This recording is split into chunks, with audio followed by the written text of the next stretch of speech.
Some perspective on the results so far from Local 24 News political analyst and commentator Otis Sanford. Otis, thanks for being here. You've been listening and watching results with us tonight. What's caught your attention?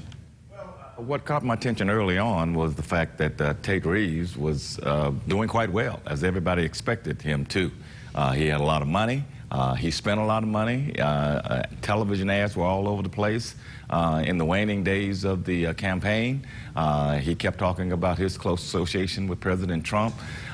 He could very well get to that 50+1 threshold, but if he doesn't, it will still be a good race for him, and he would be the favorite against Bill Waller Jr. Okay, Otis, so assuming that Reeves pulls out a win in the runoff election, that sets up a really interesting contest for governor. Do you think Democrats have much of a chance with Hood on the ballot? Well, let me put it this way, Katina. I think that Jim Hood is a formidable candidate. It would be a competitive race. He will get some enthusiastic support, especially from African Americans in Mississippi, and it's a lot of African Americans there. They're about 36 to 38% of the population. But again, the numbers favor Republicans in Mississippi. All you have to do is just look at the number of voters voting today in the Democratic primary as opposed to the Republican primary. It seems to be more for the Republicans. It'll be a tough race for Mr. Hood, but it will be very competitive.